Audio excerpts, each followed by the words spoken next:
చూస్ country delight, live better. ఇప్పుడే country delight యాప్ని download చేసుకోండి. ఒక పార్టీ నిలబడాలంటే ఏం చేయాలి?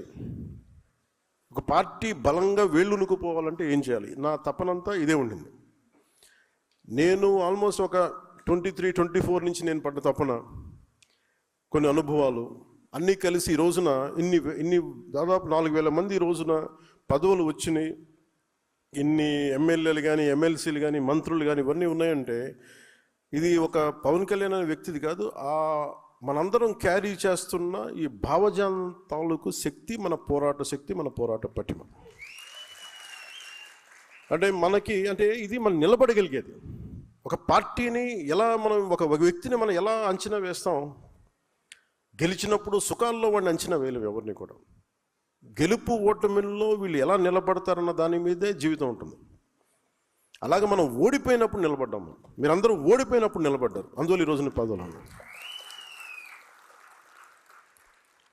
అంటే మనకి ఎలా ఉంటుందంటే, ఉదాహరణకి చాలా రీజనల్ పార్టీస్కి జాతీయ దృక్పథం ఉండదు. మనందరం పోరాటాలు చేసేదాన్ని పదవి బాధ్యత అని ఎందుకు మాట్లాడుతున్నానంటే, మనందరం వీఆర్ బౌండెడ్ టు కాన్స్టిట్యూషన్. రాజ్యాంగానికి మనం లోబడే చేయాలి ఏ పనైనా సరే. అలాంటి రాజ్యాంగానికి లోబడి మనం పని చేసేటప్పుడు మనం ఎలా ఆలోచిస్తామంటే, ఇది మనకు సంబంధం లేదు, లేదంటే మ్యాక్సిమం మన ప్రాంతీయ దృక్పథంతోనే ఉంటుంది. నేను దానికి భిన్నంగా జాతీయ దృక్పథంతో ఉన్న ప్రాంతీయ పార్టీ కావాలి. ప్రాంతీయ పార్టీ దృష్టిలో లేదు నేను పార్టీ పెట్టినప్పుడు. ఒక పార్టీ పెట్టాలనుకున్నాను అంతే. అది ఎందుకు అలాంటి పార్టీ పెట్టాలనుకున్నానంటే, యువతకి సలసలసలక రక్తం కరిగే యువతకి ఇది ఒక ప్లాట్ఫామ్ అవ్వాలి అనుకున్నాను. ఇది అంటే మీ కోపాలు మీరు చూడండి.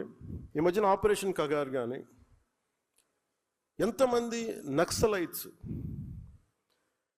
వాళ్ళ విధానంతో మనం నచ్చచ్చు నచ్చకపోవచ్చు, కానీ వాళ్ళు ఏదో ఒక తపనతో వెళ్ళిపోయారు వాళ్ళందరూ. అంటే ఒక పందాన్ని ఎంచుకుంటే మనం వెళ్ళిపోయి ప్రజలకి న్యాయం చేయొచ్చు, లేదా కొత్త రాజ్యం, కొత్త విధానాలు నిర్మించవచ్చు అన్న ఒక ఆలోచన. It all comes it originates from an ideology, one particular ideology. అది ఏదైనా కావచ్చు. అలాంటిది వాళ్ళు యువత వెళ్ళిపోయి 70s కావచ్చు, 80s కావచ్చు, లేట్ 80s కావచ్చు, వాళ్ళందరికీ ఇప్పుడు 50 ఏళ్ళు వచ్చేసి పోరాటం ఓడిపోయి, న్యాయం చేయలేక అటు ఇటు పడిపోయి, ఎంతమందో చనిపోయి ఇలా కకావికలం అయిపోయింది. ఈ ప్రాసెస్లో పట్టు విడవకుండా నలిగిపోయి చనిపోయారు అందరూ. అంటే మీకు ఎందుకు చెప్తున్నాను ఇదంటే, if you don't have an ideological framework, ఒక ideological framework that to with in the norms of constitution, ఒక బ్యాలెన్స్డ్ ఐడియాలజీ లేకపోతే ఏం జరుగుద్ది అని అనడానికి మనకు అనేక దాఖలాలు ఉన్నాయి. మీరు ప్రాంతీయతత్వం తీసుకోండి, దానికి ఒక టైం లైన్ ఉంటుంది. కేవలం 2-3 కులాలే కావాలి అని చెప్పండి, దానికి ఒక టైం లైన్ ఉంటుంది. దాని తర్వాత అవి పడిపోతాయి. అంటే మీకు సరైన ఐడియాలజీని కనుక మనం ఎంచుకోకపోతే, అందుకు నేను చాలా తపన పడ్డాను. జనసేన ఐడియాలజీ ఇది వెళ్ళే కొద్దీ ఇది విస్తృతంగా పెరిగే ఐడియాలజీ తప్ప, ఎక్కువ మందిని లోపలికి వచ్చే ఐడియాలజీ తప్ప వేరు చేసే ఐడియాలజీ అయితే కాదు. ఇది మీకు నేను బలంగా, దానికి ఉదాహరణ మీరు ఈరోజు ఇక్కడ కూర్చున్నారు మీరు అందరూ. అంటే నాకు బలం లేకపోతే, నాకు ఎంత బలం ఉండాలి నాకు ఈ ఐడియాలజీ? నేను బతికే భావజాలం అది. నేను బతికే భావజాలం.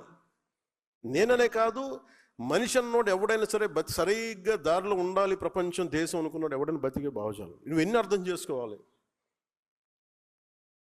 కొన్నిసార్లు ఏం జరిగిపోద్ది, కొన్ని సంవత్సరాల క్రితం అప్పట్లో రాజకీయ ప్రయాణాలు ఉన్నప్పుడు కేవలం 2-3 కులాలతో కూర్చొని మాట్లాడదాం అంటే అలా ఎలా కుదురుద్ది? ఈ రోజున పెద్దపూడి విజయ్ కుమార్ గారు ఇక్కడ కూర్చోవాలంటే మిగతా కులాల ఆసరా లేకుండా జరగదు కదా. పెద్దపూడి విజయ్ కుమార్ గారు కూర్చోలేరు. అలాగే ఈరోజు కాపు కార్పొరేషన్లో ఒకళ్ళు కూర్చోవాలంటే మిగతా కులాలు లేకుండా ఎక్కడ జరుగుద్ది? సో బేసిక్గా ఫండమెంటల్గా మనందరం ఎట్లా ఉన్నామంటే, మాకు రాలేదు అంటారు తప్ప, అసలు అందరం కలిస్తేనే సమాజం అన్న ఆలోచన మనందరికీ చంపేశారు అందరూ సక్సెస్ఫుల్గా. నేను పెట్టింది ఒక కులం కోసం ఎప్పుడు పార్టీ పెట్టలే.